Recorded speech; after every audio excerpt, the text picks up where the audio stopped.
আমার তো মনে হয় না যে এই ছাত্রদের সংগঠন এই নির্বাচন, সামনে যে নির্বাচনে হয়তো জোশের মাধ্যমে যাবে, এরপরে এই ছাত্র সংগঠন টিকে থাকবে বলে আমার কাছে মনে হয় না। ওদের এই দুর্দশা দেখবে, তখন বলে এটা আমার কাজ না, উনি বিদেশ চলে যাবে। ওনার চারণ ক্ষেত্র হলো সারা বিশ্ব, বাংলাদেশ না। আচ্ছা। বাংলাদেশ 54,000 বর্গমাইল, খুব ছোট্ট জায়গা। এমনকি জাসদ যতদিন টিকে থাকছে এবং জাসদ যতটা শেখ মুজিবের সরকারকে পাগল করে ফেলছে, এরকম এই সরকার, যেহেতু এই সরকারের অন্তর্বর্তীকালীন সরকারের অনুগত। আবার দেখেন একই একই ধরনের, আপনি দেখেন আরেকটা ছাত্র সংগঠন করে ফেলছে, বৈষম্য বিরোধী ছাত্র আন্দোলন। তাদের কিন্তু ছাত্র সংগঠন আছে, কিন্তু স্বীকার করতেছে না। বা স্বীকার না করলে কি হবে? ছাত্রলীগও তো আওয়ামী লীগের অঙ্গ সংগঠন না, ভাতৃপ্রতিম সংগঠন ছিল, কিন্তু হেলমেট তো ঠিকই লাগাইছে। হেলমেট তো ঠিকই লাগাইছে। ছাত্রলীগকে আওয়ামী লীগের আগে কিন্তু রয়েছে না, হেলমেট পরে সব জায়গায় নামছে না? তো এখানে কিন্তু তারা নামছে। অর্থাৎ পুরানো যে ধাঁচ, পুরানো যে রাজনৈতিক দলের যে আচরণ, ঠিক আজকে আমি পার্থক্য কোথাও দেখি নাই, কোথাও দেখি নাই। সুতরাং পুরানো দলগুলোর যে অতীত ভবিষ্যৎ যা হয়েছে, এদেরও তাই হবে বলে আমার ধারণা। এদের কোনো, দেখবেন ইলেকশনে যাবে, একটা ছেলেরও জামানত বাজেয়াপ্ত জামানত থাকবে না। তাদের বক্তব্যে যে কথাগুলো বেরিয়ে এসেছে আপনি তো উল্লেখ করেছেনই, তার সাথে আমি আরেকটু যোগ করতে চাই যে সেকেন্ড রিপাবলিক কিংবা সংবিধান নিয়ে যে বিতর্কগুলো ছিল, সংবিধান ছুঁড়ে ফেলা হবে, নতুন সংবিধান লিখতে হবে, তাদের যে দাবি ছিল, সেই বিষয়টি আবারও উচ্চারণ করেছে। তার মানে কি আমরা ধরে নেব যে তারা তাদের আগের অবস্থানে আছে এবং সেইভাবে তারা তাদের রাজনীতি এগিয়ে নিয়ে যাবে, নাকি শুধুমাত্র এগুলো বলার জন্য তারা বললো? দেখেন, ছাত্র রাজনীতি খোলামেলা বলা উচিত, অতটা রাগ ঢাক করে বলা উচিত না। এই ছাত্র সংগঠনের যে রাজনৈতিক দল করলো, এটা আমার কাছে মনে হয় ডক্টর মোহাম্মদ ইউনূসের উপদেষ্টা, তিনি এটাকে মানে তার পৃষ্ঠপোষকতায় হয়েছে।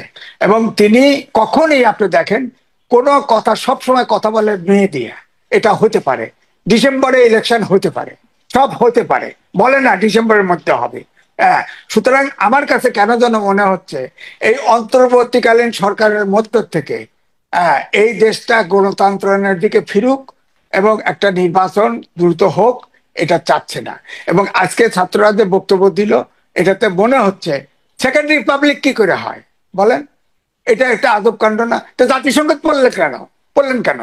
আমি তো দেখলাম অনুষ্ঠান উদ্বোধন করলো জাতীয় সঙ্গীত পড়তে, গীতা আমি তার সব পড়ছে মানলাম, কিন্তু জাতীয় সঙ্গীত পড়লেন কেন? সেকেন্ড রিপাবলিক করবেন তো জাতীয় সঙ্গীত পড়লেন কেন বলেন?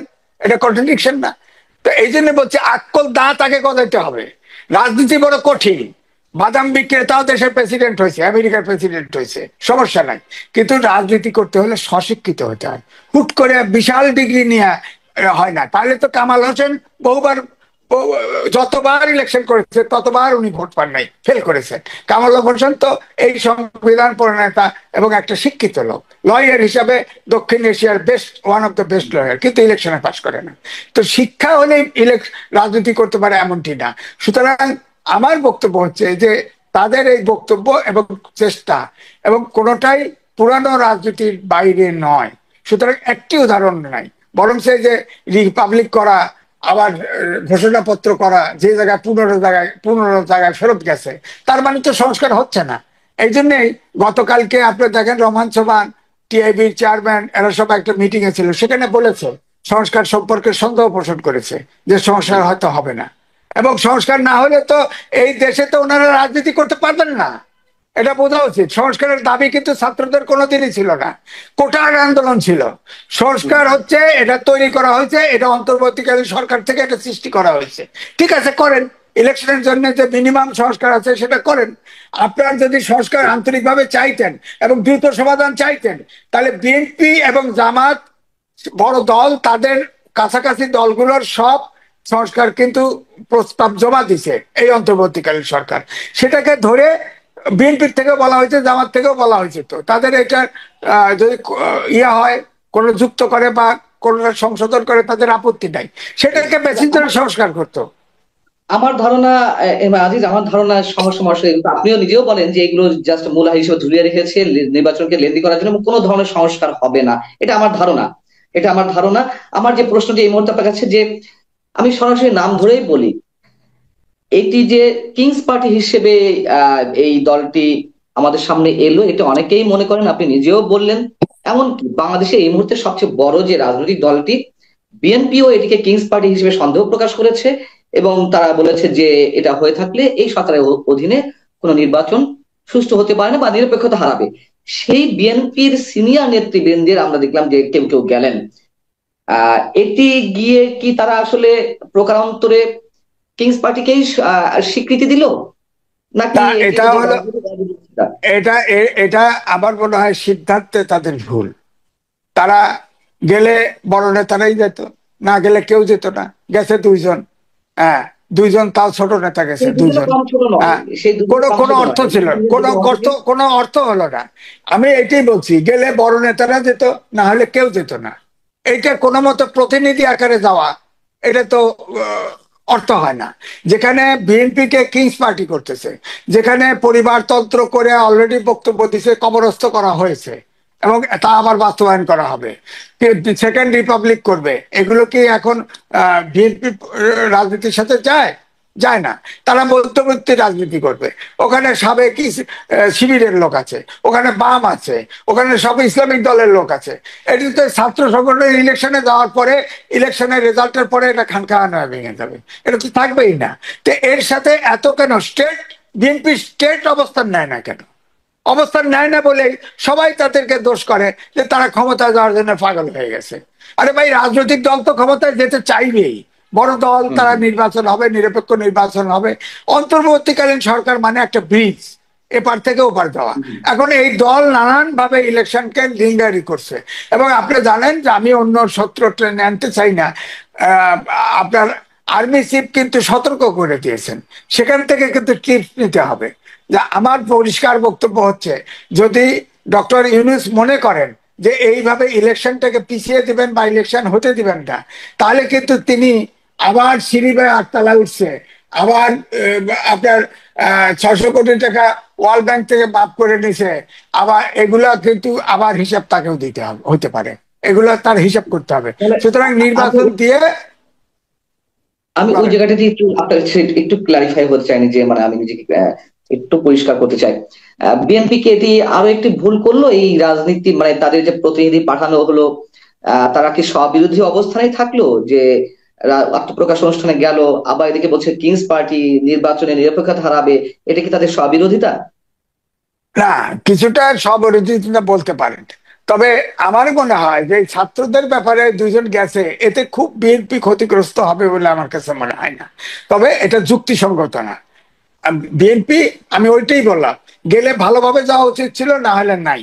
হ্যাঁ, তবে হ্যাঁ, যাওয়াটা কিন্তু আমরা যাবেটা তো কেন? একেবারে যাবেটা খারাপভাবেও তো কেন? যাইনি। বিএনপি, একবার এই ছাত্ররা কখনো জামাতের সমালোচনা করে নাই, শুরু থেকে বিএনপির সমালোচনা করছে।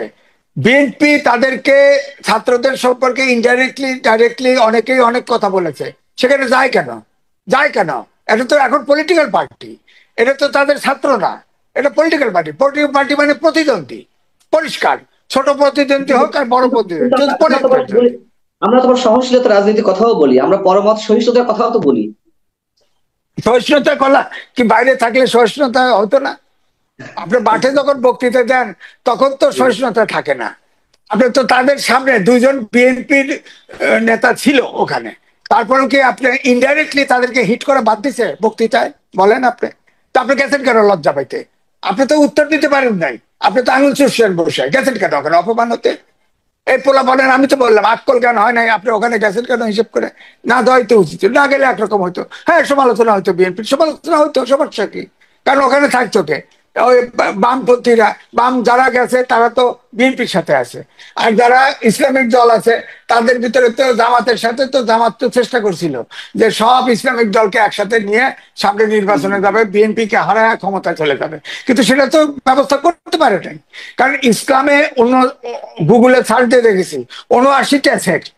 এই জন্য মুসলমান বিশ্বে মুসলমানরা এক হতে পারে না।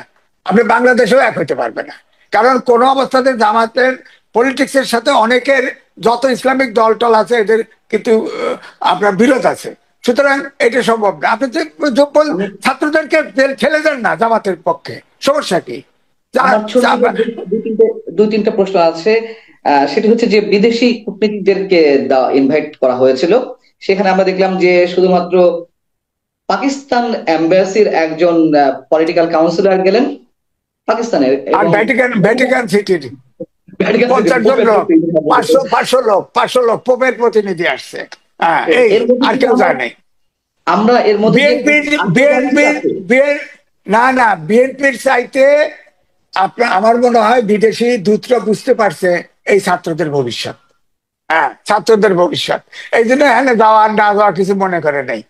এবং এটা তারা আসলো না, যে আমি আশ্চর্য হইলাম যে ছাত্ররা তো এই সরকারেরই অংশ, যতই বলুক না কেন সরকারেরই অংশ। হ্যাঁ, তারা কেউ আসলো না। হ্যাঁ, এবং আমাদের বিএনপি ঠিকই চলে গেল, আপনি খেয়াল করেন। তো এই জন্য আমি বলছি যে এটা হচ্ছে যে আপনার বেলুনের মতো, এই ছাত্র সংগঠনটা বেলুনের মতো ফুলে ফেপে অনেক বড় হয়েছে। আপনি দেখবেন এটা ফুটো হয়ে গেলে ফুস, অর্থাৎ নির্বাচনে যাওয়া পর্যন্ত আছে, এই তাফালিং আছে। আপনার সারা দেশে সমন্বয়কারী শুনলেই একটা ভীত সন্ত্রস্ত অবস্থা তৈরি হয়ে গেছে। এরে উঠাও, এরে নামাও। এই যে আজকেও বললো যে আপনার পরিবারতন্ত্র কবরস্থ করব, ভাষা নাই। ভাষা এটা কি রাজনৈতিক ভাষা নাকি? পরিবারতন্ত্র রাজনীতির থেকে সরাবেন, এটা বলেন, ভদ্র ভাষা বলেন। কবরস্থ করবেন, এইসব ভাষা কি? কবরস্থ করবেন, পদদলিত করবেন, এটা না সংবিধানকে কবরস্থ হ্যাঁ, করে, সংবিধানকে হ্যাঁ, কবরস্থ করে, পরিবারতন্ত্রকে কবরস্থ করে। এটা কি রাজনৈতিক ভাষা বলেন? কবরস্থ করবেন, এটা কি রাজনৈতিক ভাষা? অর্থাৎ আমি আমি বলছি যে প্রকৃত পিওর এরা ছাত্র আছে, একেবারেই ছাত্র, এবং এখনো রাজনীতি করার ম্যাচুরিটি তাদের মধ্যে আসে নাই।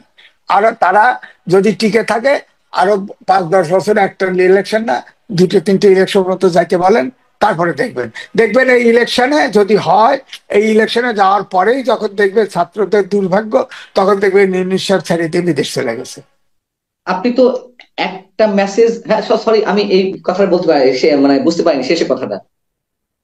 না, ছাত্রদের আমার সংগঠনের সাথে ডক্টর ইউনূসের, জি। ছাত্র ছাত্ররা সামনের নির্বাচনে, আমি যে কথা বরাবরই বলছি, আমি যাবে নির্বাচনে বড় বড় রাজনৈতিক নেতাদের দিয়ে 3টা কিংস পার্টি করেছিল শেখ হাসিনা। তারা হুম, হুম, নির্বাচনে প্রায় 300 সিটে ইয়ে দিছে সব মিলে। জি, একটা প্রার্থীর জামানত থাকে নাই। আপনি হুম, শিওর হুম। থাকেন এই নির্বাচনে ছাত্ররা যে প্রার্থী দিবে তাদের কারো জামানত থাকবে না। তখন আর দেখবেন ইনিস হ্যাঁ, ভাববে 111-এর সময় তিনি পার্টি করতে চাইছেন না, তখন আহ, কেউ সাড়া দেয় না, তখন বলছে এটা আমার কাজ না, উনি বিদেশ চলে গেছে। তারপরে উনিও বলবে